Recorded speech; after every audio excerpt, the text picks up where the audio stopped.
ajuntamento, na sala de classes, trabalho que se dedicam aos nossos irmãos, companheiros na casa,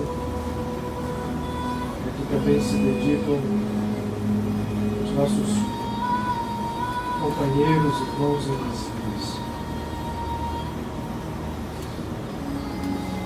Estamos todos aqui porque sabemos acolhidos. E esse acolhimento da parte nossa, componentes dessa família de Padre Pio, que aqui se abrigam, é reflexo que nós conseguimos reproduzir com perfeição em imagem aquilo que também em imagem os nossos amigos reproduzem,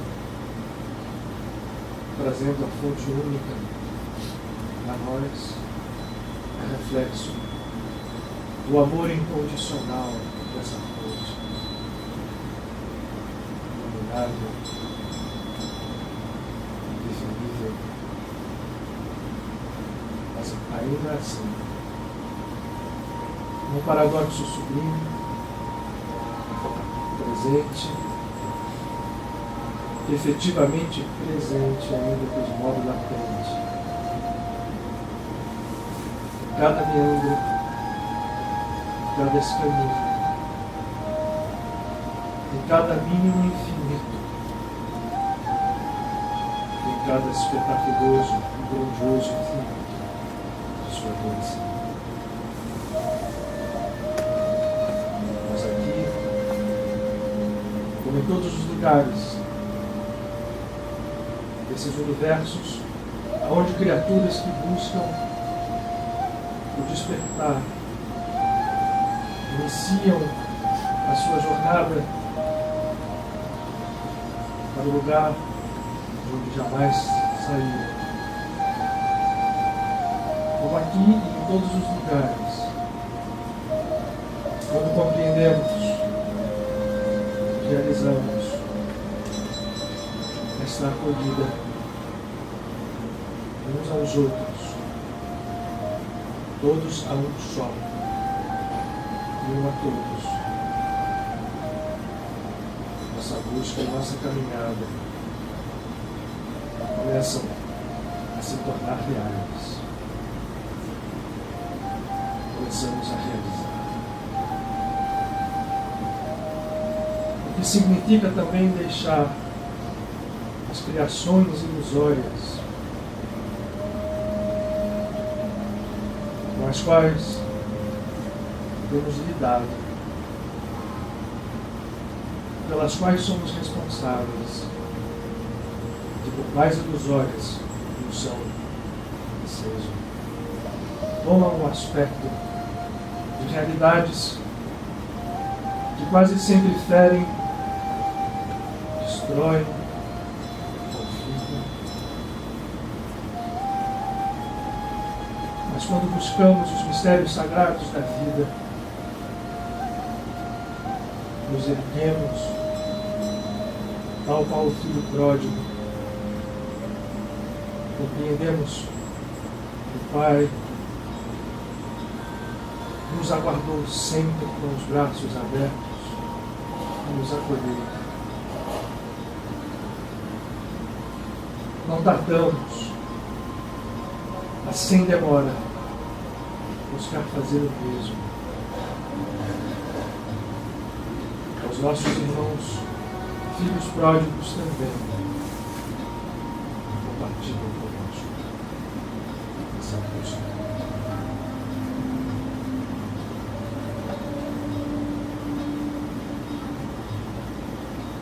Acolher é uma das chaves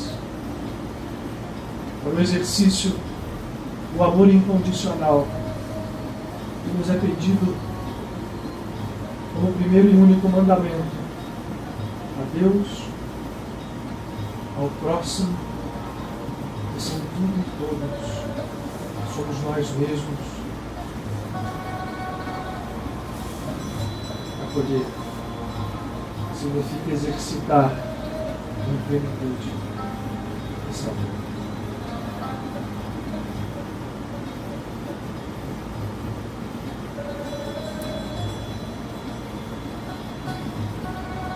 O apóstolo Paulo, numa de suas epístolas, aconselha aos discípulos que deixavam em suas igrejas que expressassem um acolhimento divino,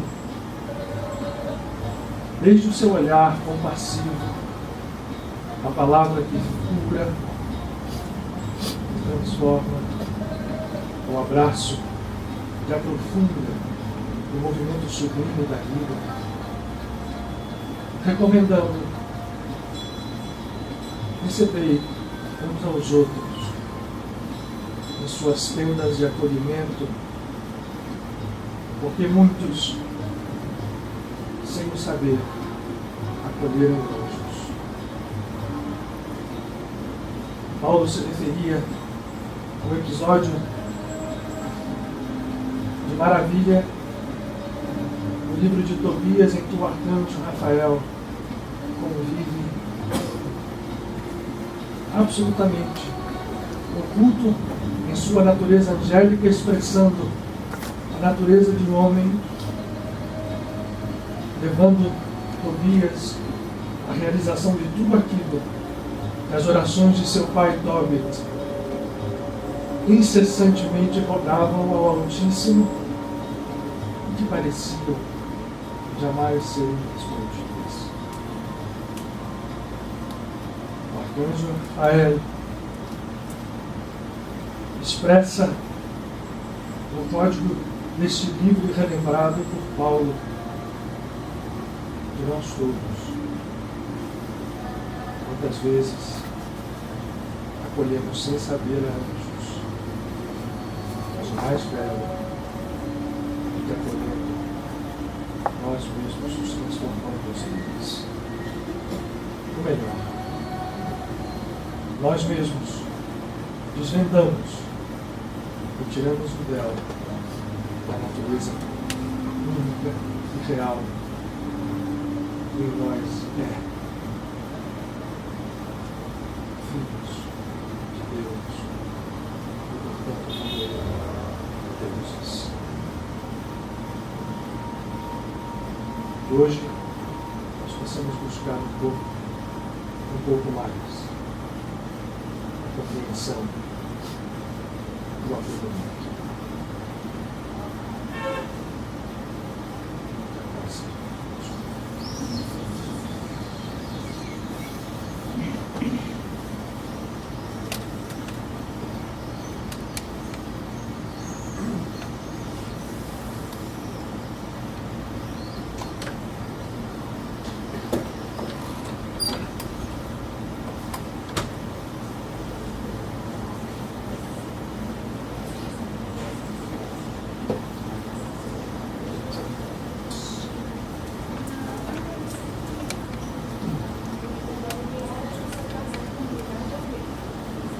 A todos, sejam bem-vindos. Essa casa hoje também tem que dar bem-vindo para mim mesmo. Já que foi semana que eu apareço por aqui, pelo menos de modo visível.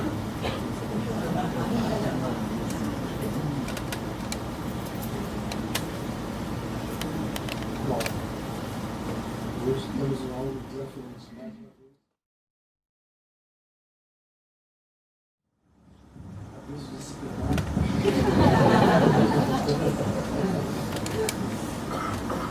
Faz parte, né,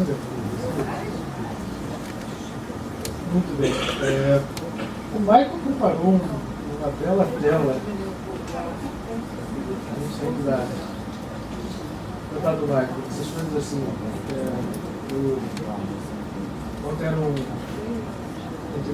acho que era 1h40 da manhã, quando eu mandei para ele o WhatsApp dizendo: olha, Michael, vamos baixar esse aqui. E ele faz.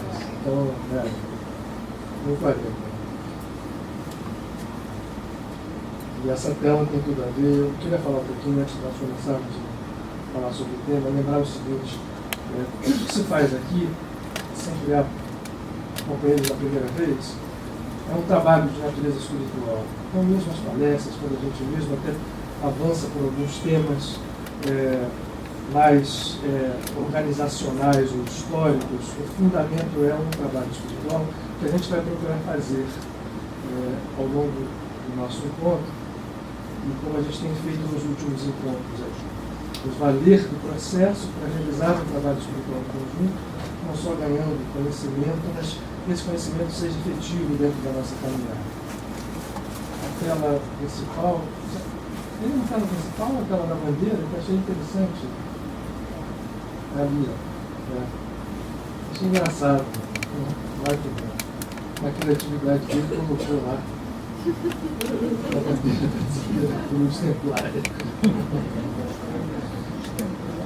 Quem recebeu pelo Facebook viu assim. Graças a Deus vocês não. Galera, depois eu vou te pedir para tirar, baixar aqui, passa.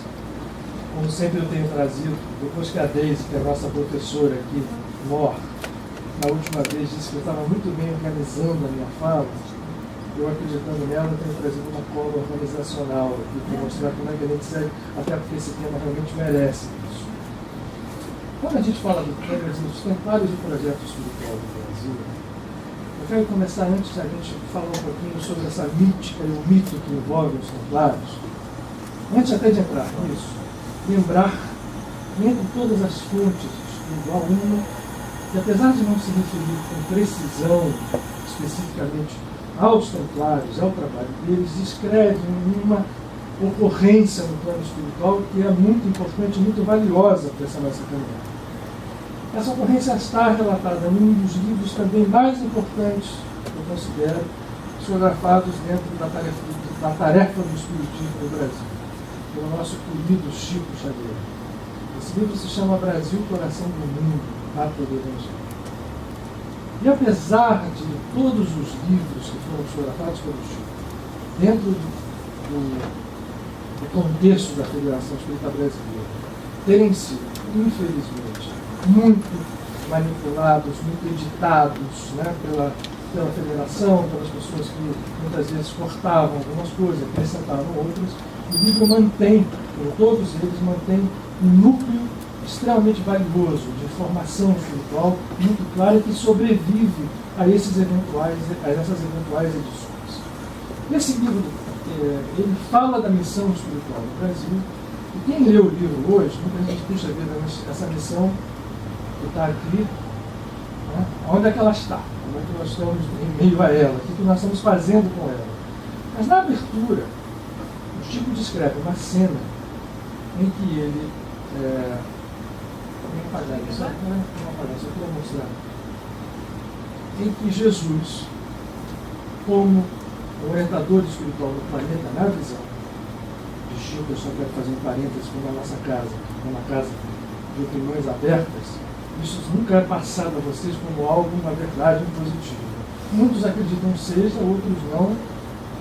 A única pessoa que eu tenho certeza, a única não, mas a principal, que não se importa com isso, é o próprio Jesus, certamente. Para ele isso não faz nenhuma diferença. Mas ele, como orientador espiritual do planeta, chama duas entidades, o anjo Ismael e um espírito chamado Vilela, que no livro, curiosamente, é escrito com a forma árabe, de Elilo. O árabe e o hebraico são muito semelhantes. Vilela foi um dos maiores rabinos da tradição cabalista. Vilela é conhecido como um dos grandes mestres, como Shammai, um dos digamos assim, os precursores da grande sabedoria, do grande conhecimento, um dos organizadores do grande conhecimento que foi passado pela espiritualidade hebraica. E Jesus chama Vilela e diz, olha, eu preciso que a gente construa todo um processo, porque a espiritualidade enxerga agora o tempo, se lançar uma semente de renovação espiritual do planeta no hemisfério sul, especificamente na América do Sul, e ali eu quero plantar todo um processo de renovação espiritual. E a você, está confiada a missão de nascer num lugar que se chama Portugal, e você vai tomar a personalidade dessa encarnação de príncipe Henrique de Borgonha e Lancaster, mais conhecido por nós nos livros de história como Infante Dom Henrique de Sagres, que vai criar a escola de navegação de Sagres, onde vão partir os grandes movimentos de descobrimento português. Isso em conjunção com o arcanjo Ismael, com o anjo Ismael, para que se montasse a base espiritual de onde surgiria a terra Brasílias, né, o nosso Brasil, e na América do Sul, de uma forma geral. Claro, eu fiz uma antecipação, né, eu fui um pouquinho à frente, eu voltei. Antes que nós falássemos dos templários, essa informação é muito importante que nós a tenhamos. Você mostra que ela surge primeiro de uma fonte muito limpa. Surge de um Chico cru, novo, né, um livro psicografado por Humberto de Campos, previamente, inclusive, aos livros de André Luiz, na década de 30, final da década de 30. De modo que é uma informação extremamente interessante, importante, e vocês vão ver como vai se conjugar com todas as coisas que nós vamos falar hoje. E aí, dos templários especificamente falando, o mito templário é um mito europeu que se espalha até hoje no inconsciente coletivo, né, das civilizações herdeiras das civilizações europeias. E muito interessante, porque ele toma formas, e hoje a gente tem os que se dizem sucessores dos templários, as ordens diversas. E uma vez aqui, há uns 3 anos atrás, ou mais, falamos sobre esse assunto, falamos da afinidade que nós temos, família de Padre Pio, com esse movimento em termos espirituais. Mas não com nenhuma dessas ordens sucessoras, porque os templários se constituíram como movimento, houve um movimento sim, especificamente a gente vai falar dele aqui na parte histórica, mas depois isso ganhou efetivamente uma característica puramente espiritual. Portanto, não há ordens sucessoras dos templários, ainda que algumas tenham absorvido isso, a gente tem que se veste, né? Usa aqueles mantos, faz isso tudo, respeitamos todos eles, mas o que nos interessa aqui é todo esse núcleo de forças espirituais que foi entregue a essas criaturas, foi trabalhado por elas, foi deixado como herança, se expressou materialmente de uma certa forma, e hoje continua de uma forma, não diria subterrânea, mas abaixo do nível da água, a água melhor do que terra, e submersa, ela procura caminho de saída, sem necessariamente se expressar novamente em uma ordem templária. Não sei se eu estou sendo claro. Falar de templarismo hoje é falar de movimentos espirituais, não de reconstituição física daquilo que foi feito. Fisicamente passou. Seria a mesma coisa que hoje, só para explicar, para exemplificar para vocês, que nós imaginássemos que a gente pudesse reviver o franciscanismo fisicamente. Todo mundo botasse uma batina, botasse um capuz e a gente sairia como novos. Isso não fecha. O tempo físico tem as leis, as suas regras, e devem ser obedecidas. A temporalidade espiritual não. Ela supera tudo isso e é nela que nós estamos discutindo. Mas a gente precisa entender quem são esses templários, como vieram, de onde vieram. Sabemos já que vem de uma base espiritual, que base espiritual é essa, por que surge esses homens e esse movimento num determinado momento histórico na Europa. Historicamente, a história começa assim.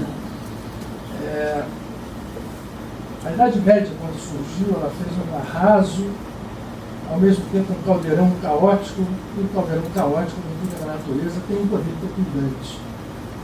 A queda da civilização romana, o surgimento da Idade Média, com todas as suas características que nós conhecemos, foi levando, surgiu inclusive o Islã, que a gente já comentou aqui, e outros movimentos, né, fora da Europa, mas que acabaram chegando à Europa, né, com a invasão da Península Ibérica, pelos sarracenos, tomam a Península Ibérica inteiramente, e vão se postar, só vão separados em Poitiers, né, da França, por Carlos Martel, senão teriam invadido a França também, invadido a Sicília, invadido o sul da Itália. Esse movimento gera um conflito interessante, de uma certa forma vicioso, de outra forma virtuoso. E no final, no século IX, no século X, a Igreja Católica estava de uma forma constituída como um Estado, numa disputa com outros Estados, um processo muito complexo, muito complicado. E vai surgir, em um determinado momento, no ano 50 até 90, uma pressão de, através da igreja, de voltar, ela estava em lutas internas muito fortes, de voltar a seu foco para a conquista da Palestina, da Terra Santa. E a partir das pregações de um místico chamado Pedro Eremita, que vinha com informações falsas, porque se dizia que os cristãos estavam sendo submetidos a torturas em Jerusalém, isso foi sempre mentira. Né? Uma das coisas que os muçulmanos de então sabiam fazer muito bem era administrar essa convivência. Se a pessoa pagasse lá os seus impostos, vivia muito bem o cristão, o judeu, o árabe em Jerusalém. Claro que o muçulmano tinha privilégios, mas poderiam muito bem viver ali como viviam cristãos e judeus dentro daquele domínio político muçulmano. Mas as informações falsas de Pedro Eremita caíram como um rastilho na Europa e o Papa Urbano, em 1095, decreta a primeira cruzada.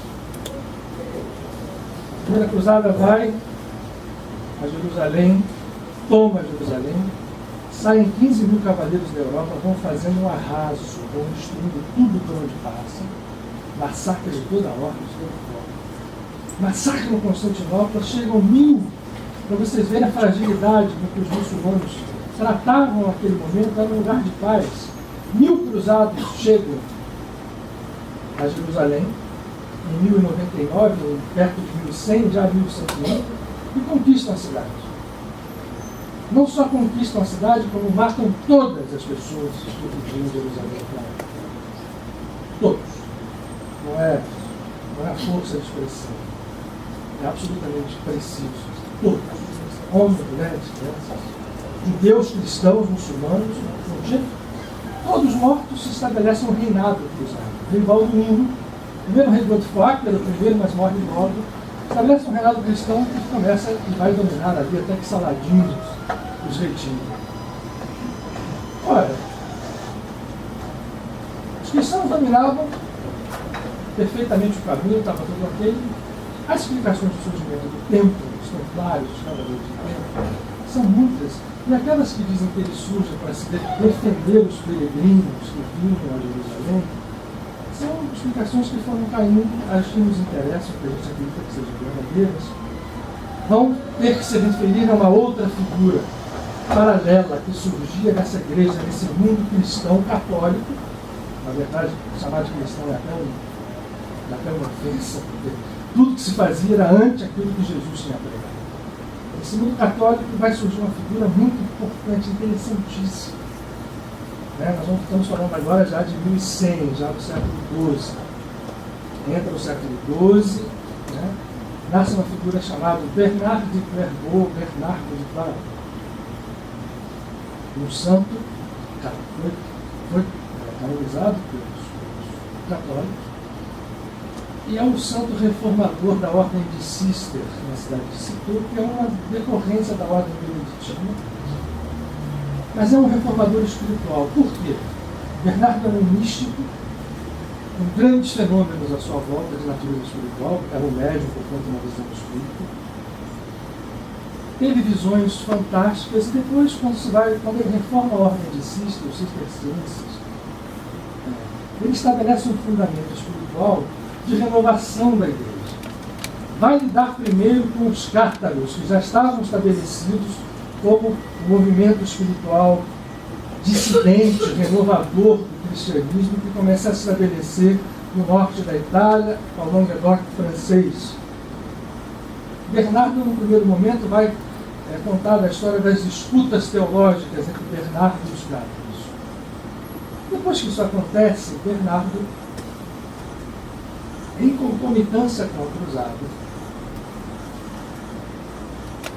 toma um cavaleiro francês que tinha lutado nesta primeira cruzada, que conhecia já o rei Balduíno, e faz, a partir dessa proposta, eu estou contando agora uma história não oficial para vocês, faz a partir desta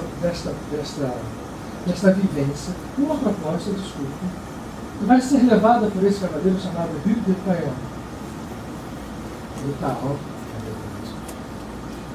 que lutaram na primeira cruzada, vai ser levado ao rei Balduíno, onde a proposta de estabelecer a ordem do templo chega a Jerusalém a partir da estrutura toda montada em secreto por Bernardo de Claraval. Vou falar em português, né? Falar Clairvaux, em português Claraval, no espanhol Claraval. Quem era Bernardo? Bernardo era um místico realmente hoje se sabe que ele, nascido na Borgonha, fora primeiramente iniciado em druidismo. Os sacerdotes remanescentes do conhecimento da civilização druídica, e conhecia perfeitamente as forças espirituais que regem o mundo. Conhecia perfeitamente o mundo espiritual e a sua ligação. Conhecia as forças telúricas que se movimentam no planeta. E sabia perfeitamente que Deus não era aquele Deus que os católicos estavam acostumados a ver, espelhados na sua igreja. Era algo muito maior, muito mais intenso, muito mais profundo, e que tinha também um lado feminino. Ou seja, havia Deus Pai, mas há também um Deus Mãe, e esses dois montam uma unidade que, na verdade, é indivisível. Bernardo é o primeiro a surgir, ele tem uma visão fantástica, das mais conhecidas, com Maria, chamada Nossa Senhora do Leite, em que ele, nesta visão, Maria está com um filho, e do seio de Maria sai um leite divino do qual ele se alimenta. Há quadros e mais quadros feitos em relação a isto. Bernardo tomando o leite de Nossa Senhora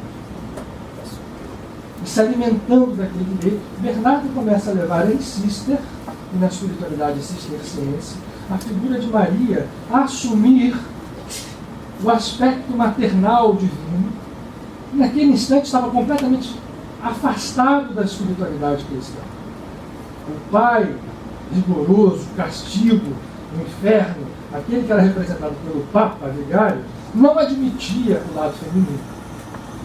Ora, Bernardo levanta isto, e se sabe que além desta iniciação druídica, Bernardo conhecia, porque vejam bem, naquele momento você não tinha países.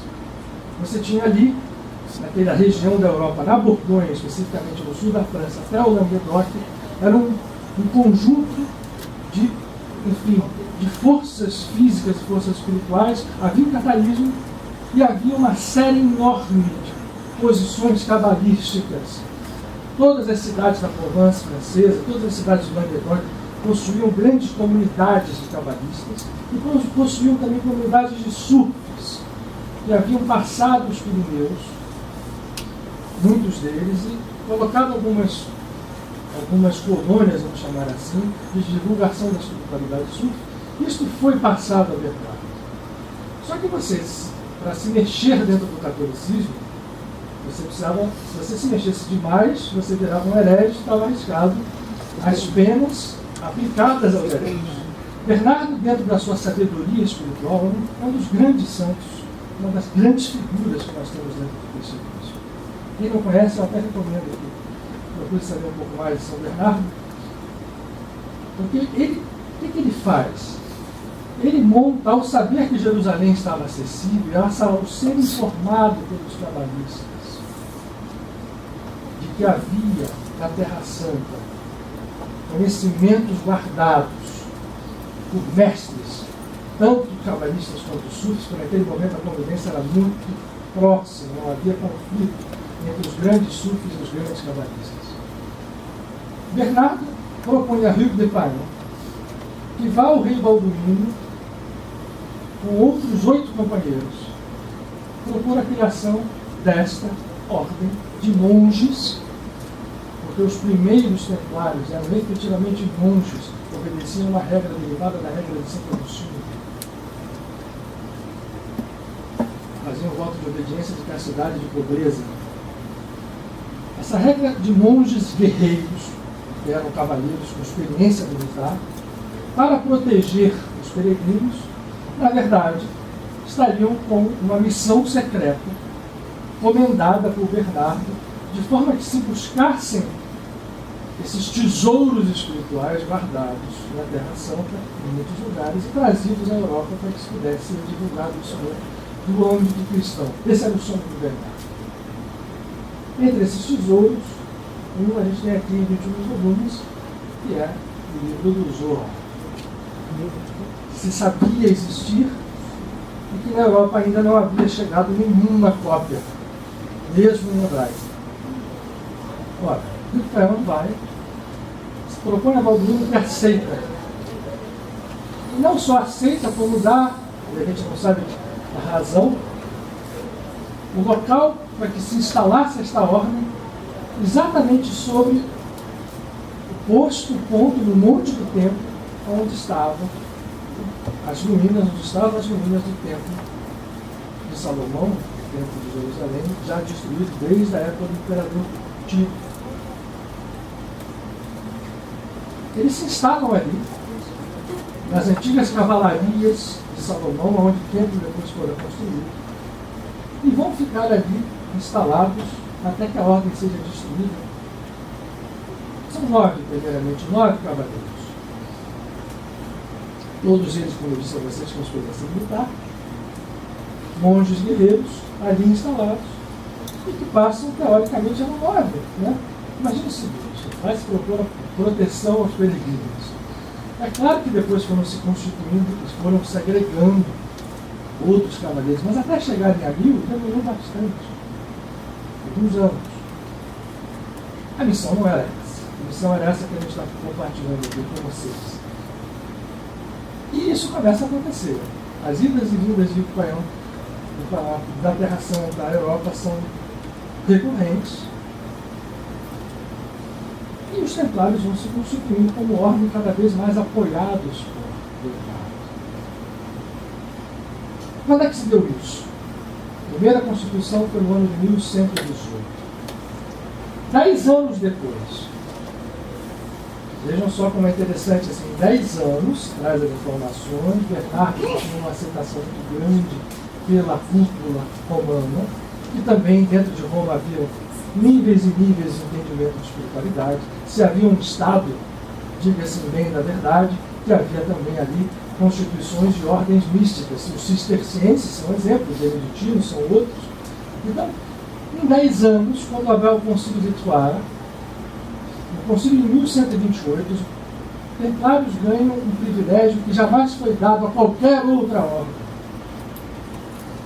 Eles não obedeciam a bispos, a cardeais, a ninguém. A ordem era vinculada diretamente ao Papa. Eles não davam satisfação a eles. Tinham carta branca para circular 10 anos depois, em 1128, portanto, isso já era um fato. E começam a se constituir como comunidades altamente direcionadas. Não é à toa que os templários vão estar aqui ou aqui ou ali. Há vários parâmetros que regem a instalação e a estabilização, o estabelecimento dos templários ao longo da Europa. De natureza espiritual, até mesmo de natureza política, mas há um fundamento maior. O conhecimento de Bernardo, passado a Hugues e a seus companheiros, dessas forças que regem a Terra, dessas forças telúricas. Eles conheciam, vamos chamar assim, os chakras da Terra, localizados em regiões específicas da Europa. E ali estabeleciam sua comunidade. Tudo isso tinha um fundamento inicial que movimentou sempre. Renovação espiritual da humanidade que naquele momento estava numa causa absurda. O crescimento da ordem, portanto, se dá em progressão geométrica. 10 anos depois da sua fundação, ela ganha esse privilégio de se transformar apenas em algo que obedece ao Papa e vai se posicionar em alguns lugares, ele vai entrar agora. É interessante que a gente teve aí, né, os templários vieram à tona de novo com a história do filme dos segredos da Vinci, segredo da Vinci, pode mudar. Segredos da Vinci, pode mudar. Oi? Passou hoje? E vocês vão interessar, apesar de falar de algumas coisas interessantes, coisas que se fala ali, né, não cita esse Portugal. E na verdade, Portugal, apesar de se estabelecerem os templários na França, Escócia, Espanha, ao longo de toda a a Europa, vamos dizer assim, a Terra Santa, Portugal foi sempre o lugar onde os templários movimentaram, concentraram seus esforços e o fizeram tão bem, né? Isso ficou, até hoje, é desprezado quando vem um filme dessa magnitude, se fala de tudo, mas não se fala de uma coisa interessantíssima. Por exemplo, vocês já viram o mapa de Portugal, né? Como é? Para lembrar, mal desenhadíssimo, a Península Ibérica nessa história aqui, feia. Portugal, aqui é a Espanha, né? Aqui os Pirineus, a França está lá. Portugal é um enclave cercado de Espanha e de mar por todos os lados. Mas, ao mesmo tempo que é um enclave absolutamente improvável, se forças históricas aleatórias estivessem em jogo, Portugal foi o primeiro país a se constituir como país dentro da Europa unificado. E a história que está por detrás disso é a seguinte. Filipe Paião tinha dentro dos seus 9 companheiros um cavalheiro chamado Arnaldo Rochefort, ou Arnaldo da Rocha, aportuguesado, que era português, e que fica direcionado a levar a duquesa Teresa, que vem a ser mãe do formador do Estado português, aquele que criou Portugal, Afonso Henriques, que era seu filho, um grande ditador, e fazem um acordo com ela e recebem dela um posto na cidade de Soure, no ano de 1129, um ano depois do Concílio de Trento.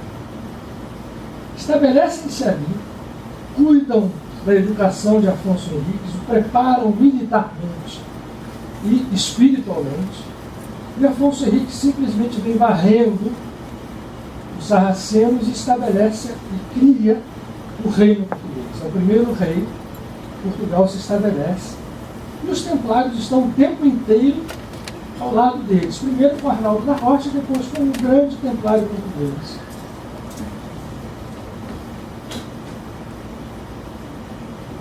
Aquele que vai chamado Maldinho Paz. Não é a paz.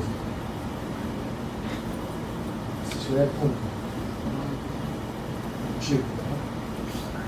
Maldinho Paz é dos primeiros templários, sucede Arnaldo da Rocha e vai cuidar de perto desta herança, desse Estado formado com um intuito, os templários sabiam, aquele pedaço de terra, dentre toda a Europa, possuía um dos status vibratórios mais profundos. Vocês querem um exemplo? Quem já leu livros de Trigueirinho? Alguns de vocês já devem ter lido. Lembram que Trigueirinho, apesar de não vai andando, mas ele fala muito de um centro intraterreno, não sei se ele falou não, né? Chamado de Fátima. Esse centro tem uma ponta com Shambhala, de equivalência, que seria um grande harmonizador espiritual da Europa inteira. O próprio nome Portugal, aí começam, né, as ingressões, podia ser chamado de Porto do Graal. Porque uma das coisas que tinha sido encomendada aos templários era a busca do Graal, que vai ser compartilhado por todo o inconsciente coletivo europeu, e que se diz que é isso, que aquilo, né, no Código da Vinci, o Graal virou o Santo Graal, o Santo Real, aquelas coisas todas. Eu vou propor uma outra definição, uma outra abordagem para vocês. Maldinho Paz, portanto, recebe depois de Afonso Henrique toda uma área. Várias áreas em Portugal são entregues aos templários. Eles montam uma estrutura de castelos, construídos com uma tecnologia muito diferente da que era conhecida na Europa. Já trazem primeiro isso, a construção de castelos de uma forma que eles chamam de ambores em volta. São defesas posicionados sempre ao alto de montanhas, com defesas quase que inexpugnáveis e construídos de uma forma de geometria sagrada muito respeitada ao milímetro. Claudinho Paes vai, ao receber essas, escolhe no centro de Portugal, por Robac, na área mágica, onde estão estabelecidas a cidade de Fátima, a cidade que funda um castelo, que funda uma cidade a que dá o nome de Tomar.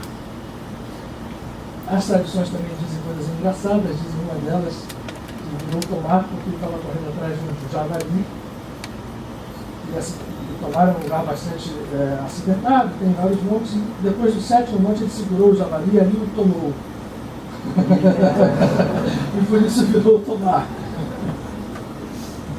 Uma outra explicação que eu acho mais plausível, Tomar tem uma relação etimológica com o Nabateu, do idioma Nabateu, que está ligado ao sírio aramaico,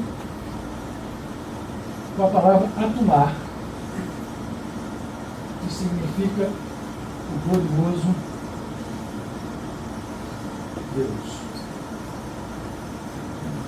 Escolhe um ponto, funda a cidade, estabelece ali a capital templária, enquanto esteve viva a ordem, e cria em Portugal todo um processo de guarda de conhecimentos. Os templários vão crescer, para a gente falar de história depois, né, por monitorando o tempo, a gente chegar onde interessa, eles vão crescer espetacularmente a partir desse crescimento da ordem baseado nesse conhecimento espiritual, crescem espetacularmente também, materialmente falando. Vão criar o sistema, o sistema bancário, o primeiro sistema bancário existe a partir deles. Como eles tinham confiança em todo mundo, você era uma pessoa que morava aqui, queria fazer uma viagem, você morava em Portugal, queria ir para a França, por exemplo, você saísse carregando os seus bens físicos, o dinheiro, o seu ouro, suas joias, você estava arriscado de chegar sem nada e morto. Então, como os templários tinham esses postos ao redor dos seus castelos, dos seus estabelecimentos, absolutamente seguros pela sua competência militar, você chegava para lá, depositava os bens, eles te davam uma letra, você tem tanto aqui, quando você chegava na Espanha, você entregava no outro castelo templário, os caras te devolviam o dinheiro equivalente e você usava aquilo. E assim, isso gerou um sistema bancário que foi altamente poderoso e transformou essa ordem. A ordem durou 200 anos, sabe? Não tempo de voltar. Ela surge aqui e vai acabar, entre aspas, né? Que agora a gente vai entender que ela não acabou em nenhum momento. Portugal estava ali num local específico, talvez até porque eles já soubessem da exposição que iria haver na Europa Central, né? Já desenvolvida, já a Lusitânia, a terra da luz, era escondida, mirada no mar, né? Ali atrás dos montes da montanha, guardadinha ali. O tesouro espiritual dos templários foi todo montado e estabelecido em Portugal, a partir da cidade de Tomar. E o centro vibratório, onde depois, há quase 100 anos atrás, vai haver a fantástica aparição espiritual de Maria em Fátima. A gente fala um pouquinho disso. Mas os templários cresceram materialmente e foram, lá de 1118, foram distribuídos em 1314, oficialmente, com a queima de Jacques de Molay, o seu último grão-mestre francês, numa fogueira na cidade de Paris, junto com um companheiro, pelo rei Filipe IV, Filipe o Belo, e o Papa Clemente V, e 2 anos antes, fez uma bula dizendo: a ordem acabou. Só que eles tinham dinheiro, isso aqui tem esse crescimento financeiro atrapalhou muito, né, porque são os humanos, atrapalhou muito os templários em certa ordem. Poder material, se tornaram grandes emprestadores de dinheiro. O rei Filipe devia tudo, a vida, as calças, a cueca, a eles. A única forma que ele viu de tentar se livrar da dívida foi: então, vamos acabar com os caras. Fez uma campanha que durou alguns anos e em 1314 ele conseguiu, depois que a bula de 312 tinha sido editada, mandar prender todo mundo numa operação que deixa inveja, qualquer operação de polícia federal nossa aqui, prendeu lá todo mundo e botou na cadeia, e no final de 1314 matam os templários. mata Jacques de Molay, e muitos outros templários. Nesse intervalo, Tomar de todo o templarismo português se mantém extremamente espiritualizado. Primeiro porque Bernardo de Clairvaux, quando faz o movimento de mandar Valdir em paz, a imperatriz, Arnaldo Rocha, depois Valdir em paz, a Teresa e criar Afonso Henriques, ele recebe como promessa a criação de cultos espirituais para o Cister. Um deles, que é um monastério templário, feito com todas as estruturas sagradas possíveis, é o monastério de Alcobaça, que é um monastério cisterciense, altamente, todo ele é geometria sagrada. E mais 8 posições cistercienses em Portugal, ou seja, Portugal é um estado de profunda, eu diria assim, de armazenamento de energias espirituais. E por que razão? Aí vamos chegando, porque a parte material, eu vou voltar ela, porque ela nos interessa pouco. Né? A parte material dos templários estava mais estabelecida na França. Os grandes tesouros templários estavam ali. E na Escócia, quando houve essa destruição, esse desbaratamento da ordem e a morte de Jacques de Molay, na véspera se conseguiu tirar uma grande parte desses tesouros físicos e eles foram colocados em 2 lugares basicamente. Na Escócia, na Inglaterra e em Portugal. Eu não preciso falar da parte material porque ela vai se inserir aqui nesse contexto mais. Em Portugal, o rei Dom Dinis, que naquele momento já sabia da perseguição católica da igreja de Filipe o Belo, os templários, faz uma negociação prévia e quando Jacques de Molay é morto e fogem os templários, ele os acolhe, esconde e depois consegue transformar aquele resquício, aquele escombro da ordem templária numa nova ordem chamada Ordem do Cristo. Estabelece os templários fugidos todos ali, praticamente os grandes mestres de espiritualidade templários, com conhecimentos enormes. Abriga-os na Ordem do Cristo. E exatamente essa Ordem do Cristo vai se estabelecer aonde? Não podia ser em outro lugar, na própria cidade de Tomar. Tomar tem 2 momentos. O momento templário puro, o castelo se estabelecia ali, com seus centros vibratórios, a cidade, a gente vai falar um pouco disso na hora certa.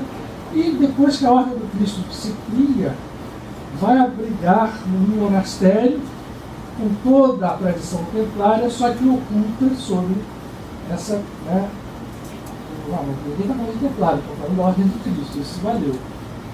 Se guardou muita coisa. Na França, na Escócia, né, na França ela acaba, porque na França havia muito mais a força material, esse dinheiro é todo usurpado por Filipe o Belo, que morre um ano depois. A história de Jacques de Molay na fogueira grita e diz ao Papa e aí, vocês em um ano vocês vão estar junto comigo. Tá? E realmente dentro de um ano morre o Filipe o Belo e morre o Clemente V. Então, isso vai para Portugal. A Ordem do Cristo é criada. Dom Dinis a mantém com todos os sábios. Imagina o seguinte, agora a gente está vindo o Zorra, né, o conhecimento todo que eles estão trazendo, e um plano. Qual é o plano? Que vai se desenvolvendo na espiritualidade templária. Então, o que acontece nesses anos de convivência, a partir de 1118, quando eles vão trazendo os conhecimentos? De uma ordem pura e simplesmente cristã, ela vai aprofundando e vai se transformando numa ordem absolutamente. A palavra ecumênica não se aplica nem perfeitamente aqui. Que não é um ecumenismo. Seria uma prévia do holismo, mas é uma vivência plena da espiritualidade, entendendo que não havia limites, aqueles limites estabelecidos, que era só Jesus, era só Deus. Eles conseguiram montar dentro do organismo secreto da ordem uma percepção espiritual muito profunda. Faziam um trabalho de materialização. Esse trabalho de materialização é desconhecido longamente dos cabalistas e dos sufis. Fazia-se materialização a 3x4. Passaram esses conhecimentos de materialização aos beneditinos, que faziam isso muito dentro dos seus mosteiros. Conheciam os processos cabalísticos de manifestação espiritual. Tinham um contato e surgiu com eles. Porque, vamos lá, isso é muito ligado, como a gente tem pouco tempo, dentro dessa estrutura templária da Europa, antes da degeneração, porque seres humanos se perdem. O que os templários faziam nos seus arredores? Eles acabavam com a pobreza. Eles construíam escolas, eles tinham hospitais, educavam as pessoas e construíram as catedrais românicas primeiro e depois as catedrais góticas, em pontos específicos, em chakras específicos. Fizeram essas construções, se mantiveram ali, e tinham um grande ideal, que era de construir uma sociedade mais justa, onde houvesse uma igualdade maior, onde não houvesse servos e senhores. Eram monges, eles teoricamente não eram donos das riquezas, eles não usufruíam delas, eles eram apenas guardiões, e usavam isso na sua boa fase, basicamente para estabelecer dentro dessas comunidades um crescimento, coisa que foi incomodando os estados. Começaram a ter relações profundas com os cátaros e trouxeram para dentro do seu organismo secreto concepções espirituais que transcendiam muito aos limites do catolicismo. Isso ficou perigoso, ficou altamente perigoso, né? Mas ao mesmo tempo deu a eles a materialização de um ideal. Qual era? Essa sociedade mais justa. À medida em que isto ia sendo impossível na Europa, apesar dessas comunidades crescerem, né, construir as catedrais, o sistema bancário, foi-se entendendo que na Europa não era possível estabelecer esta civilização. Aonde seria? Junto com Zorba, eles sabiam já, desde aquela época, que existia o Brasil, existia a América do Norte, que o mundo era redondo. Né? Todos esses conhecimentos não houve, como a gente aprende no livro de história, tudo assim, concentrado a partir daquelas. Isso já era previamente conhecido. Então, aonde vamos estabelecer esta civilização? Será estabelecida no sul, nos continentes hoje conhecidos como continentes americanos. Principalmente ao sul, porque a tradição mística fala do sul como aquele lugar onde se levanta o vento renovador, o vento messiânico, sob a égide do planeta Marte, que já era, vai dar complicação agora nos nossos momentos, um lado positivo que a gente sabe e com todo o problema negativo que a gente também sabe. Tem dois lados dentro desse dualismo. Para se fixar dentro da equivalência do Pesach, ou da renovação da ressurreição pascal. A ressurreição pascal não só de uma pessoa, mas da humanidade inteira. Ela ressurgir com a humanidade renovada. Quando os templários, então, são apagados da França, essa tradição vai fixar-se, então, de vez em Portugal. E a partir de Dom Diniz, que cria a ordem do Cristo, esses conhecimentos vão sendo estabelecidos com um plano de fazer com que essa civilização pudesse ser levada espiritualmente ao sul, onde está hoje o nosso Brasil. Os conhecimentos de navegação já existiam, os conhecimentos geográficos já existiam, o dinheiro passou a existir, porque parte desse dinheiro veio da França e passou a ser guardado no mosteiro de Tomar. Isso serviu para financiar o movimento até que surge Henrique de Borgonha e Lancaster, nascido em 1394, e que em 1416 se transforma em grão-mestre da Ordem de Cristo, de família judaica, diga-se de passagem. Mas estabelece nessa ordem, sabedor já de que para os templários não havia essa história de judeu, cristão, muçulmano, dentro da ordem secreta, isso era uma unidade. O Infante de Sagres, então, faz com que aquele plano se desenvolva na escola de navegação. A partir de Tomar, onde ele morre, ele vai para o Algarve, estabelece a escola de Sagres. E nós vamos ver surgirem as grandes navegações e os grandes descobrimentos portugueses. Isso faz parte ainda, eu digo sempre faz, porque eu sou um grande confiante no presente, no plano espiritual. qual fazia parte, o Brasil como repositório de toda esta tradição. E a tradição espiritual chamava isto, o padre Antônio Vieira foi até um grande divulgador, essa história chamava-se do Quinto Império. E tinha uma ponta em Portugal e a outra ponta estabelecida no Brasil, que era o Império do Espírito Santo. A tradição sebastianista da volta de São Sebastião começa a mostrar o inconsciente da perda desse movimento. Foi um movimento muito bem urdido, foi muito bem planejado, mas como tudo que a gente tem nesse planeta, a gente vê como as coisas são atrapalhadas, né, por nós mesmos, pelas nossas forças egóicas. Não são as forças só negativas que estão no ar, não são apenas os espíritos negativos, eles trabalham também, certamente, mas a gente dá vazão a isso.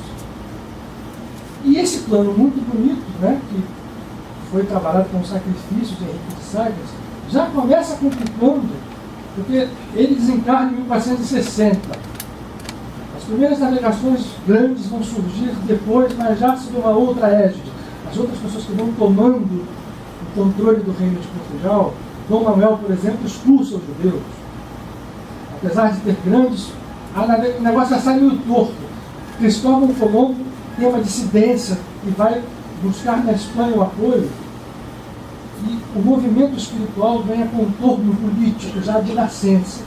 Quando Cabral chega, e se diz que Cabral foi mandado, tipo assim, né? Vamos botar um navegador inexperiente, ele tinha 32 anos, para ir onde a gente sabe, porque a gente não precisa chamar muita atenção. Já havia um interesse político do Estado português com a posse desses recursos, quando o profeta Dom Henrique desencarna, nessa riqueza templária, material que havia. O tesouro templário tem duas pontas, o material e o espiritual, esse interessa para nós. Mas o material estava ali, e a cobiça também é humana. E aquele tesouro inteiro foi aplicado, sim, nas navegações, mas já não foi com aquela pureza do projeto inicial. Mas que, de toda forma, continua sobrevivendo até hoje. Todas as caravelas portuguesas levam nas suas velas o símbolo da ordem do Cristo. Né? Eu sempre brigo hoje, assim, puxa vida, ainda vou virando tudo graça diplomático. Mas,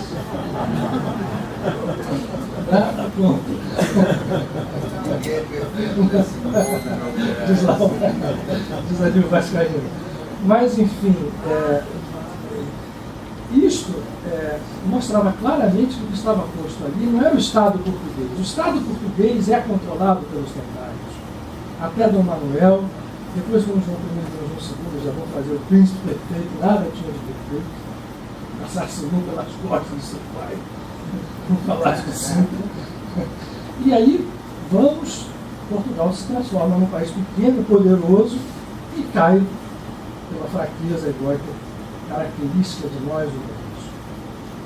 Mas sobrevive muita coisa em termos futuros. No Brasil se posta essa semente, nós vamos ter um primeiro movimento. Quando há a briga com a Espanha, as capitanias hereditárias começam a degenerar o processo espiritual. Porque o processo de colonização planejado pelos templários não era o formato das capitanias hereditárias. Se sabia perfeitamente que os nativos dessa região não tinham civilizações, eles já conheciam as civilizações maia, já conheciam as civilizações dos Andes, sabiam que aqui eram mais dóceis e que poderiam ser fundidos, respeitados e fundidos, não colonizados e destruídos, numa civilização. A ideia que fundamenta o Quinto Império, o Império do Espírito Santo, é muito bonita. E eu acho que ela continua viva até hoje, apesar de nós. E o processo que a gente viu, todo mundo conhece lá do Brasil, e a gente vai vendo, né, como as coisas foram seguindo, com altos e baixos, mais baixos do que altos, e até hoje continua assim, mas cegamente, a maioria de nós não entende, né, como esse país surgiu, um país de língua única do tamanho do Brasil, já é também uma exceção, equivalente àquela de Portugal encravado na Espanha, um país que não tem um dialeto, tem regionalismos, mas tem uma língua única desde então, ou seja, tem uma nacionalidade forte que é desrespeitada por nós mesmos, e tem uma espiritualidade profunda, latente, que aparece ainda e apesar de nós, na maior das vezes. Isso faz parte do projeto trazido pelos templários. Eles conheciam profundamente isso. Deixa eu ver se o professor falou alguma coisa aqui. Vou para a minha nota pela primeira vez. Ah, sim, agora vamos ao mais importante. E a história é uma hora boa. Tomar. Enfático. Foi feito o que ali? Por que o Valdir Paz estabeleceu ali? Estabelece ali no centro de espiritualidade. Quem vai a tomar até hoje, ainda que não tenha nada, sente. É algo que vibra no chão. Ele constrói o castelo no topo de um monte, que não foi atrás de javali, coisa nenhuma, ele sabia exatamente o dia, as correntes dele. Colocou o castelo e coloca no centro desse castelo uma coisa inusitada e única. No centro do castelo é feito. Aí você tem umas coisas desinteressantes, da mesma forma da constelação do boiadeiro, né, que se projeta em determinada época do ano, no solstício de verão, exatamente em cima do castelo. Mas enfim, no centro da torre de homenagem, né, guardado ali, existe um conjunto chamado de acharola. A acharola é posta ali, que você chega lá para cima. Você tem uma igreja, uma capela, a capela abre de um lado e o abre dá nessa acharola. Ora, é uma estrutura octogonal, só ver a projeção dela aqui, com colunatas, vazada, né, para cima, imagina que está para cá, a gente projeta ela, uma abóbada, e as colunas estão dentro de um espaço. E ela, olhada nesta projeção, vamos dizer que está aqui uma das faces dela, né? Aqui as outras. Ela sobe e se abre acima. Eu trouxe aqui um vídeo da charola para vocês verem. Alguns de vocês já devem ter visto isso. Ela sobe e faz esse movimento, um chakra voltado para cima. Se sabe que os templários se estabelecidos ali, trouxeram todos os movimentos de conhecimento espiritual que aprenderam, vou repetir, com os cabalistas e com os sufis, a pedido de Bernardo, São Bernardo, e faziam ali seus trabalhos espirituais.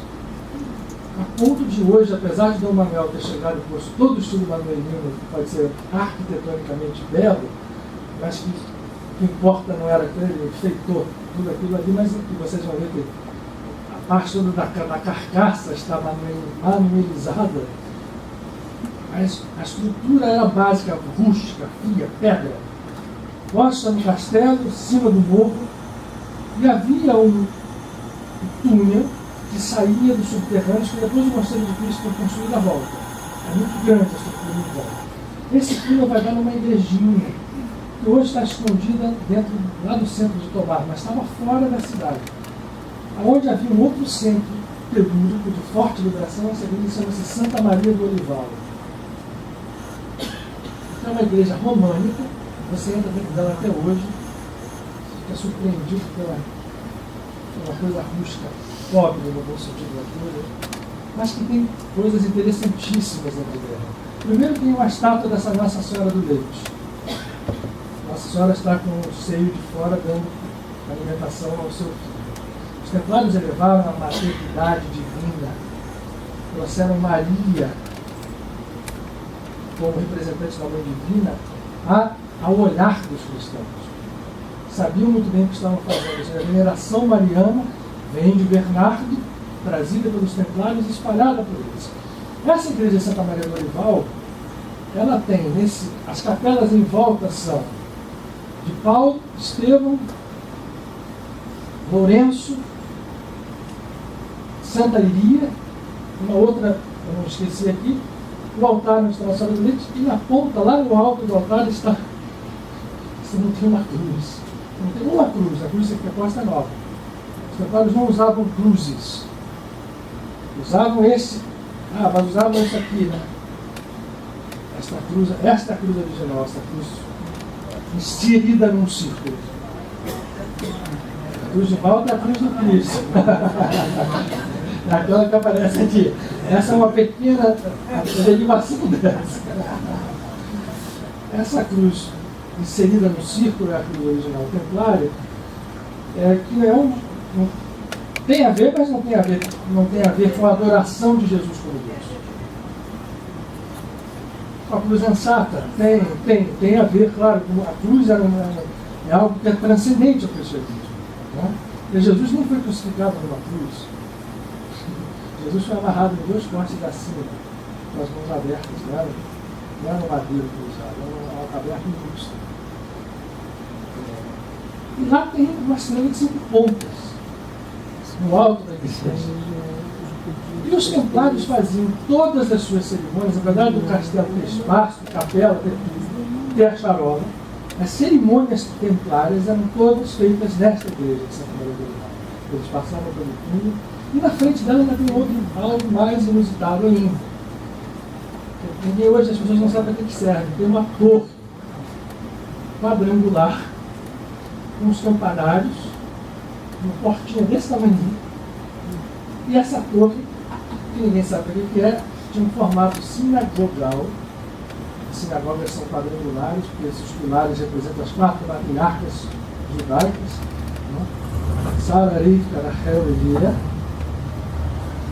E lá eles tinham, porque quando eles tinham que fazer um culto que não tinha nada a ver com o cristianismo, eles iam para aquela coisa dos 4 e ficavam ali. Né? Qualquer coisa desciam por baixo. Em Portugal não houve perseguição espiritual. Eles mantiveram, só Dom Manuel, quando expulsou os judeus, os templários ficaram guardados ali com os conhecimentos, mas Tomar tem uma das sinagogas, é a única sinagoga, a sinagoga mais antiga de Portugal, é em Tomar. E foi estabelecida ali com permissão de Baldinho Paz, para que os mestres cabalistas pudessem ter. Até hoje ela é aberta, não funciona porque não tem linha. Não existem 10 homens judeus em Tomar, ainda hoje. Ela não pode fazer pela tradição nenhum ritual normal. Mas, que bom, né? Que ótimo. Mas o que eu quero dizer a vocês é que então lá há um ponto vibratório que até hoje vibra. E foi ali que Maria escolheu, na vizinhança de Tomar, na cidade de Fátima, está a 20 quilômetros apenas de Tomar, para fazer o seu aparecimento em 1917. Incrementando mais ainda, e a gente vai ver Maria ao aparecer, fazendo coisas absurdas, mandando os pastorinhos rezar aos sábados, o rosário. Nunca pediu para rezar o rosário aos domingos, pediu para fazer todo o primeiro sábado do mês. Então, mostrando o conhecimento vibratório da história. Que ali se falava de uma espiritualidade profunda que não estava referida necessariamente a uma religião, e que tratava Jesus como um espírito de enorme conhecimento, que encarnou o Logos, mas que jamais poderia ser confundido com Deus que vem encarnar e o único Filho de Deus. Isso custou caro aos templários franceses, por exemplo, mas se manteve lá em Portugal. E a última coisa que eu queria falar, antes de mostrar o vídeo, está no horário bom. Galera, pode vir, galera, se vocês estiverem ouvindo. Quando os templários foram, quando eles foram mortos,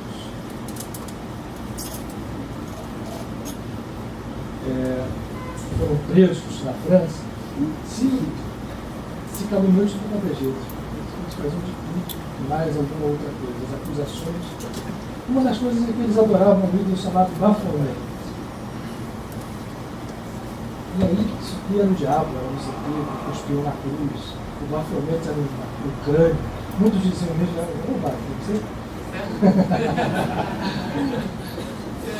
muita gente dizia que isso não era o crânio de João Batista que eles tinham encontrado na Terra Santa, que tinham trazido, que usavam esse crânio como um instrumento de magnetismo para os cultos. E ficou essa história de que é o Baphomet. Baphomet, uma das explicações interessantes que se tem é que essas letras postas no Atvash, que é uma espécie de máquina anagramática hebraica, você faz as transmutações, o serviço das letras, a palavra que surge de Baphomet é Sofia.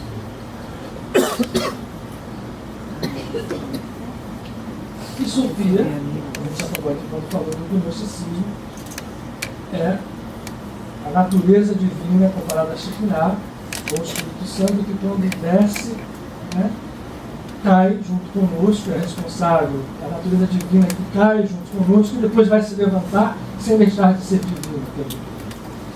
E a última coisa mostra claramente a ligação gnóstica templária, uma ligação tátara templária.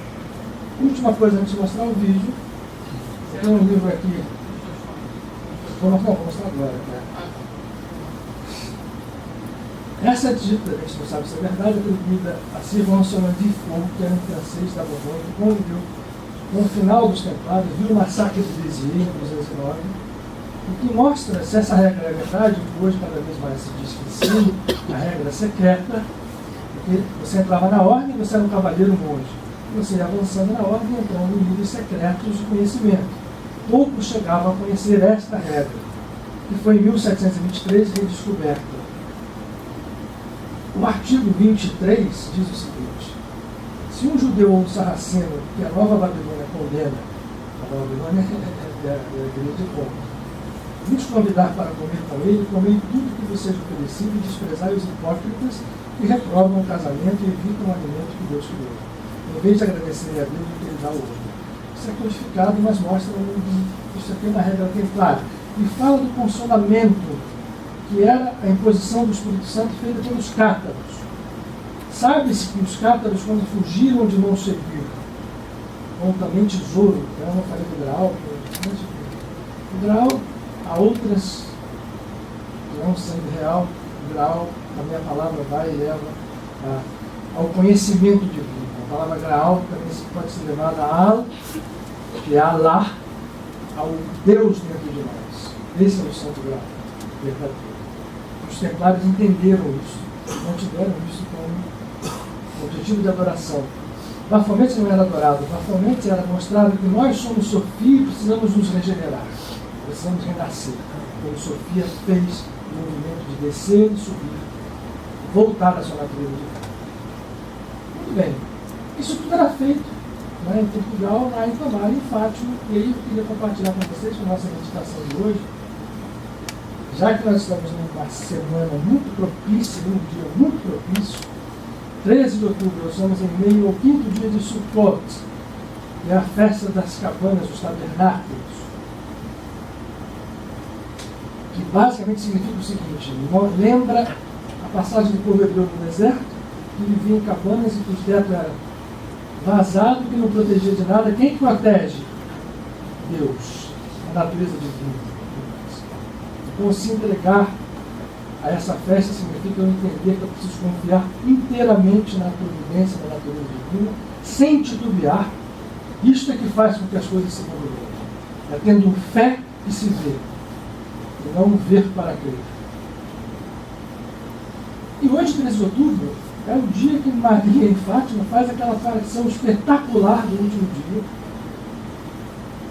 em que a soma de fenômenos físicos chega ao clímax. Né?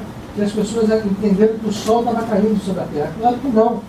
Mas todo mundo viu materializado no céu uma bola de luz projetada sobre o sol e que rodou e veio se aproximando. A ponto de você ter a foto sobre isso, as pessoas estavam numa chuva danada. A chuva abriu, apareceu essa bola, apareciam projeções de seres do céu, e avisando aos pastores que estavam fazendo. É lógico que eles fizeram a leitura católica deles, mas lógico que o sol também não se aproximou da Terra, mas uma grande bola de luz astral enorme desce a ponto de secar as roupas das milhares de pessoas que estavam lá. E todo mundo dizia que depois que a bola saiu, os relatos são de que as pessoas ficaram na roupa como se fossem restos de pedaços, eles descreviam como pedaços de arco-íris, que eram certamente resíduos de ectoplasma, que eram prismas que refletiam a luz solar de todas as cores. E todas as pessoas viram alguma coisa, e ouviram alguma coisa. Foi que aconteceu isso no dia 13 de outubro de 1917, no dia de hoje. Todos os anos se comemora isso com uma grande procissão. Então a minha proposta hoje era a gente falar sobre os templários, porque na retaguarda de Fátima está toda a base templária para permitir que aquilo acontecesse. E eu queria mostrar para vocês algumas coisas interessantes sobre lá e mostrar a charola para que a gente possa fazer uma meditação nos projetando para dentro dessa minha proposta de hoje aqui. Oi? Foto primeiro. Essa foto é uma foto curiosa, só para vocês verem uma coisa. Isso é uma das colunas da charola, essa foto é minha. Olha o que tem aqui. Uma estrela de navio com uma cruz dentro. Ela está torta, ela está propositalmente posta torta, a coluna está aqui. Eles fizeram isso aqui para quem olha desavisadamente não enxerga a estrela, tem que virar. Mas isso foi feito pelos templários originalmente, pelos templários originais. Isso aqui é uma coluna que não está manuelizada, vamos chamar assim. Ela está como é originalmente falando. O que mostra o entendimento deles de que isto aqui era uma coisa só. Vai uma outra. Esta foto já é menos clara, mas mostra uma mandala, onde o que está aqui dentro é uma flor de 4 pétalas, com um centro rodeada por um movimento giratório e de pontas que vão se sucedendo. Uma perfeita mandala também está pintada numa coluna. Há muitas dessas espalhadas pelo castelo. Parece um ladar. Parece um ladar, um chakra também, exatamente. Muito bem lembrado. Bom, mas o fio, todo mundo sabe. Dia das crianças? Dia das crianças. Não, tem um vídeo. Bom, agora vamos aos vídeos. Vamos apagar a luz? Eu quero mostrar para vocês o vídeo, para a gente fixar, para poder quando quiser. Não sei, Michael. Tem dois. São os dois dessa roda, não são? Não, é Ah, um da Santa Maria do Olival. Vamos mostrar a Santa Maria do Olival primeiro? Eu quero fixar essa roda.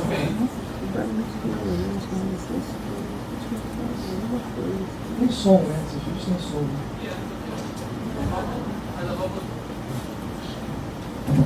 Não, fica só, não vai atrapalhar você. Eu vou ficar aqui. Essa igreja vista de trás, olha lá a cruz de 5 pontas, tá? A estrela de 5 pontas. Baixa um pouquinho. Olha a torre quadrangular que eu falei para vocês. Hoje essas árvores já não existem mais. Aposta a torre, que aposta a igreja lá roubando aqui atrás. Essa torre é muito mágica.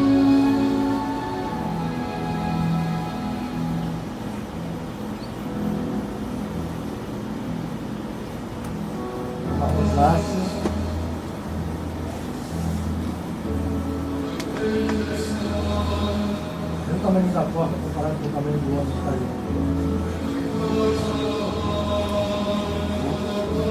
São trabalhados do alto da torre. A igreja em si, você vê como ela se fala desse túnel, que vem do castelo, à igreja. Veja a igreja como é. Lá está a estrela de 5 pontos, novamente posta lá no alto.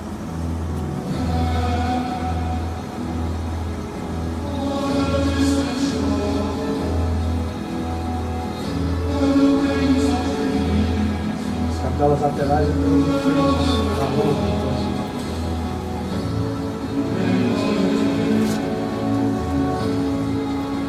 Não tem nada, né? A única estátua que se moveu nessa aproximada dessa história de hoje.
está onde está enterrado com alguns pais.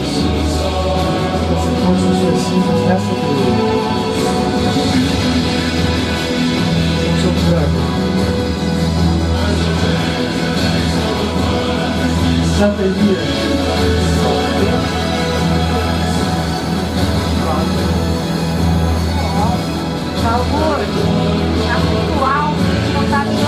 Alto.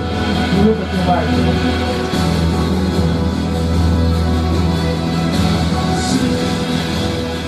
Está perdendo um monte de informação. Santana, a própria Nossa Maria do Colo, a Rosácia, para nos contar para fora. E curiosamente essa escada não é diferença de nível de antiguidade. A escada é original. Como se você mergulha durante você mesmo para depois acender. Quando você sai da igreja, você tem que estar subindo num nível de espiritualidade maior. Aquele grande é de quem que você falou? O quê? Grande. Dizem que é do próprio Valdir Paz. E ali está alguém que não sei se é o pai de São Templário, que ficou perseguido. E a escada de Jacó? Pode ser legal, mas a gente pode pensar nisso, por que não? Aí está lá à distância, essa própria é antiga, a cidade cresceu muito em volta. Enfim, mas se preservou. Essas árvores, infelizmente, já não estão mais lá. Que abraçavam a terra.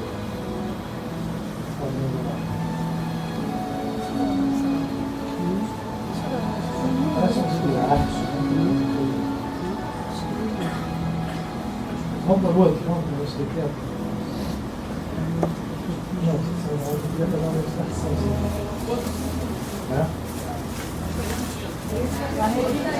Está repetindo lá, já voltou.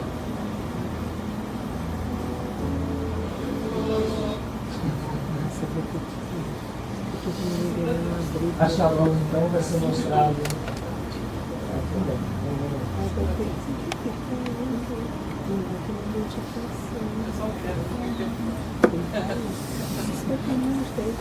Essa entrada de educação está sendo geral para a pessoa olhando essa forma de mudar.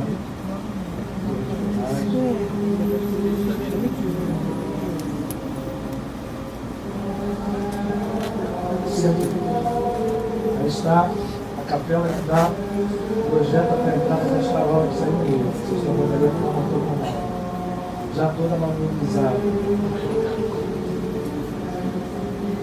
Estou tomar. Castelo de tomar. Vocês vão ver a forma de chakra, a forma de cerimônia ali para fazer. São cerimônias de espiritualidade profunda.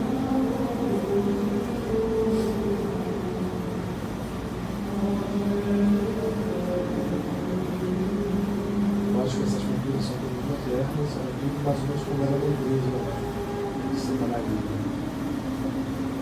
Vários livros. Isso me ajudou.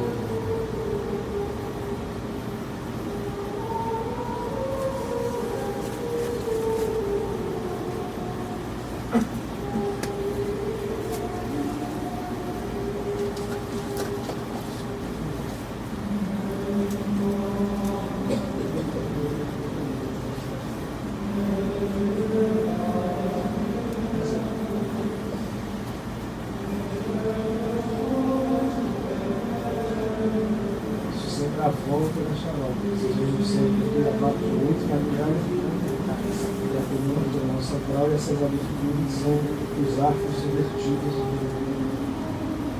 nesse sentido. Vejam lá, né? Esse movimento vai dar no teto da Shalom, que agora está posicionado lá no escuro, na tela, fica central na estrutura.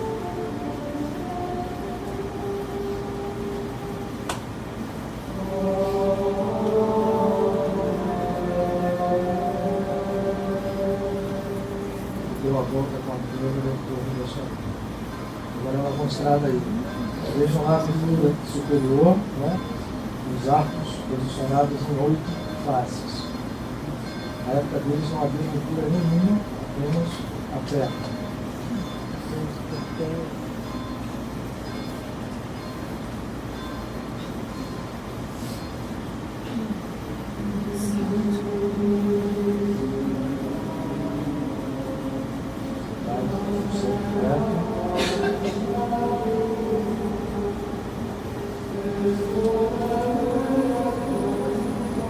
Agora olhando de baixo, com a visão interna,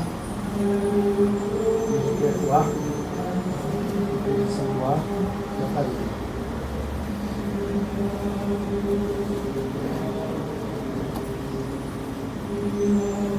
Agora ela aí por dentro. Vejam as colunas vistas de dentro.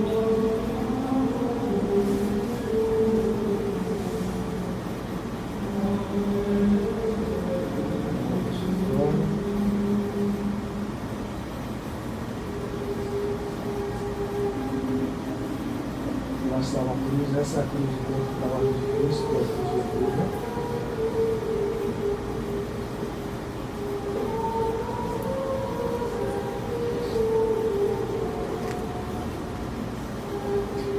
Estamos fora da chamada,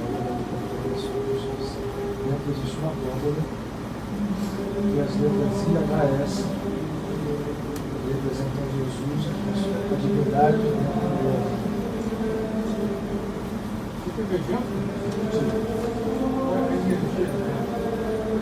Só sentindo. Mas eu queria que a gente compartilhasse um pouco disso aqui.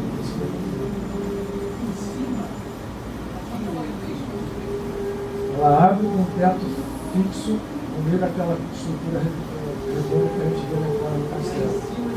Coberta, está fechada. Ela não é vazada pela natureza. Não sei se essa daí mostra as obras de dentro, mas a Bíblia dentro da abóbora mesmo. Você olha para cima, você vê a abóbora com essas letras inseridas no estado. Veja agora o espaço interno entre as colunas. Ele é muito pequeno em relação, ou seja, deve ter uns 50 metros quadrados. Então, com essa imagem, eu vou fazer a lição. Se vocês quiserem ver a internet, vão encontrar os que gostam de ver fora. Vamos fechar então os últimos 5 minutos. Pode botar você só agora. A Fernanda.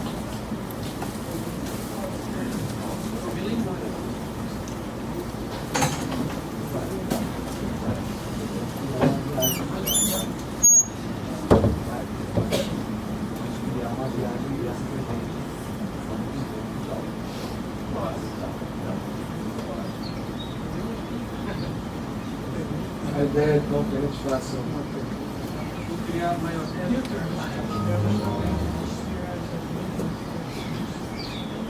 cada castelo tem coisas especificamente voltadas para isso, não tantas quanto essa aqui.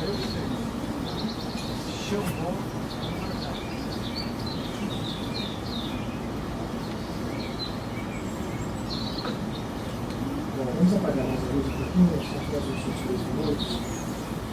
Nosso mandamento de trabalho espiritual aqui, eu trouxe essas imagens só com o objetivo de que a gente pudesse ter em mente algo que nos permitisse projetar o nosso pensamento, pensar que o pensamento é vida. Imagine que lá, fisicamente 4 horas na nossa frente, já é 1h30 da manhã, o lugar está materialmente vazio, não há visitante. Em Fátima, a grande procissão das velas, feita pelo 13 de outubro, já se encerrou. Mas a vibração dos nós sabemos, o universo se expressa em cada ponto.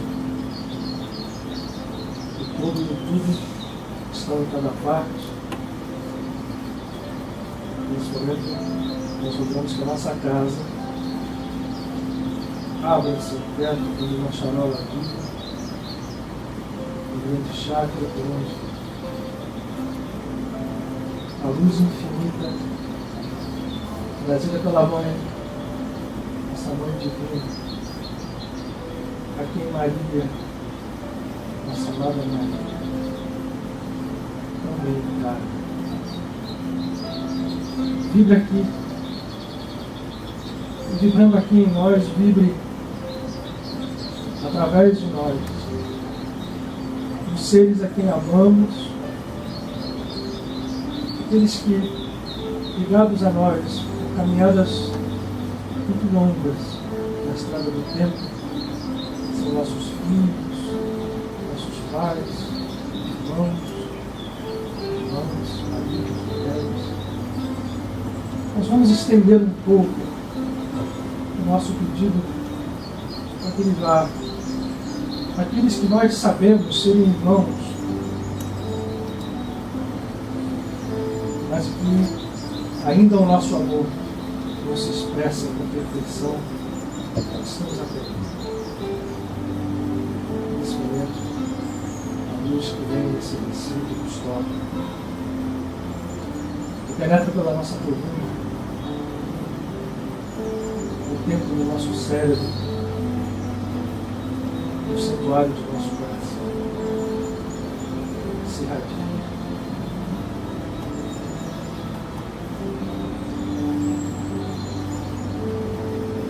A todos aqueles que necessitam, nesse país que necessita também. Nós deixamos de lado a visão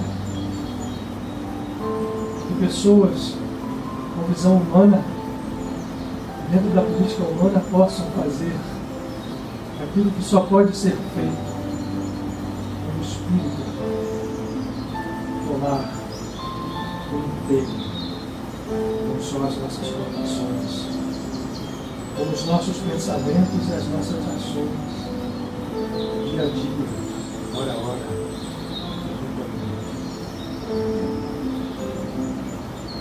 sem as ilusões que nos movem e que nos moveram tantas vidas, continuam a mover. Nós somos responsáveis por esse projeto de luz espiritual estabelecido aqui, que não morre, jamais morrerá. Mas que à medida em que cada dia um irmão, a ele se juntar, a ele despertar, estará certamente em plenitude em algum momento que podemos não saber agora, como aquele homem que contava Dolores de Carvalho, que sabia que não as veria em vida física, porque o Carvalho vai se tornar forte agora há décadas, se não forem contadas as sementes. Onde estarão os troncos fortes e poderosos? Essa luz vibre, dure,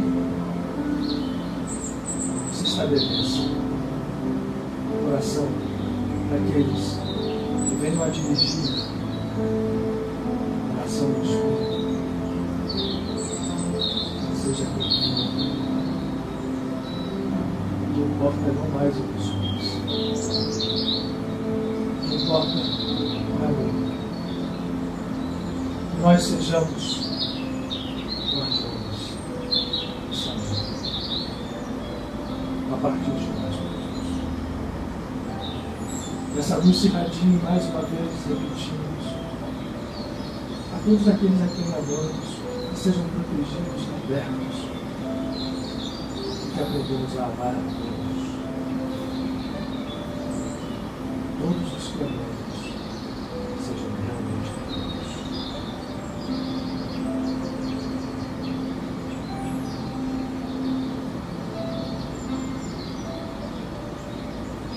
Tomar essas resoluções.